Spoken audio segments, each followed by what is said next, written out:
তো হ্যালো বন্ধুরা সবাই, আজকে আমি কোনো ব্লগ ভিডিও আনিনি। তো আমি আমার মেয়ের খাবার আর কি ভোজনার পর থেকে ওকে আমি একটা খাবার দিই, তো সেই খাবারটার রেসিপি আপনাদের সাথে আজকে শেয়ার করব ভাবলাম।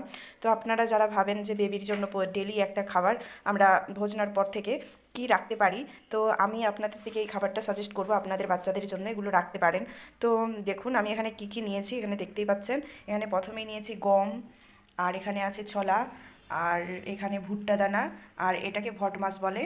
আর এটা কি নামটা আমি ঠিক জানি না, তো এটা সর্ষের মতন খানিকটা, তবে এটা সর্ষে না, অন্য একটা কি। এটা একটা নেপালি দিদি আমাকে দিয়েছিল যে বাচ্চার খাবারে এটা দিলে নাকি খুব পুষ্টিকর হয়। তো এখানে আছে 3 রকমের বাদাম, কাজু, পেস্তা আর আখরোট। আর এখানে আছে গোটা মুগ ডাল, আর এটাকে ভটমাস বলে। আর এটা হচ্ছে মটর, আর এখানে আছে চাল। আর এগুলোই নিয়েছি, আর সাথে নিয়েছি এই যে মাখনা। তো এগুলো সব 250 পরিমাণের আছে। আমি যেহেতু বেবির জন্য 1 মাসের জন্য বানাবো, সেই জন্য 250 পরিমাণের করে সবটা নিয়েছি। তো এইগুলো এখন আমার আমি আগের দিন আর কি এগুলো সমস্ত কিনে এনে ধুয়ে রেখেছিলাম। তো আজকে এগুলো আমি ভাজবো। তো এই যে দেখুন এক একটা করে কলাটা তাতিয়ে রেখেছিলাম, তো আমি কড়াইয়ের মধ্যে ভাজবো। কড়াইটা তাতিয়ে রেখেছিলাম, তার মধ্যে প্রথমেই ঢেলে দিলাম ভটমাসটা।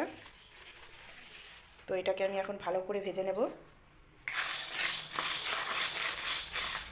তো এগুলো খুব ভালো করে ভেজে নিতে হবে, সমস্ত কিছু একদম লাল লাল করে ভালোভাবে ভেজে নিতে হবে। কাঁচা গন্ধ কিংবা কাঁচা ব্যাপারটা যেন না থাকে, পুরোটা যেন ভালো করে ভাজা হয়, সেই হিসাবে আমি সমস্তগুলো এক এক করেই কড়াইয়ের মধ্যে ভেজে নেব। আর সমস্ত জিনিসের পরিমাণ 250 গ্রাম রাখলেও এই বাদামগুলোর পরিমাণ খুব কমই রাখতে হবে, কারণ এগুলো খেলে বাচ্চাদের গ্যাস্ট্রিক হতে পারে।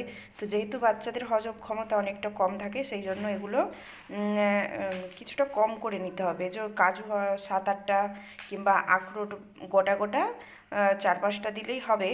আর এই আলমন্ড 10টার মতো আর দিলেই হবে। তো এগুলো বেশি পরিমাণে লাগে না বাচ্চার খাবারে, এগুলো কম লাগে খুবই। এখন খুব ভালোভাবে আমি ভটমাসটাকে ভেজে নিয়েছি, লাল লাল করে একবারে সব কটা খুব ভালোভাবে ভাজা হয়েছে। তো এইটা আমি এখন নামিয়ে নেব।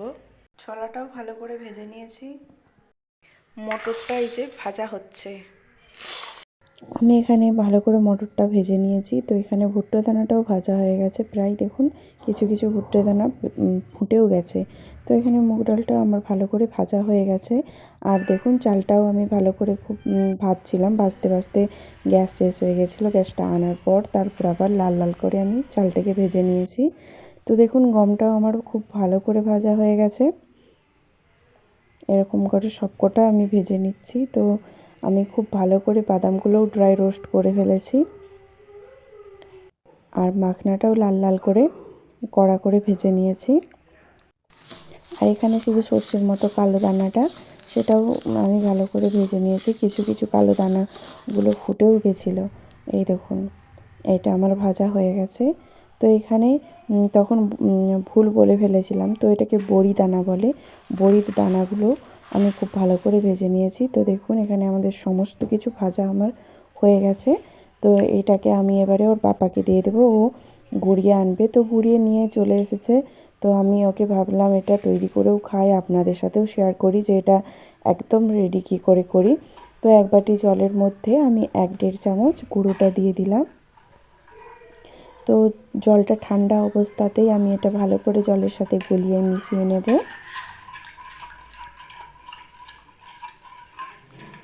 তো এটা ভালো করে যেন না লামস থাকে, পুরোটা ভালো করে জলের সাথে যখন গলে যাবে, তখন কিছুক্ষণ গ্যাসের ফ্লেমটা মিডিয়ামে রেখে তো আমি এটা ভালো করে ফুটিয়ে নেব।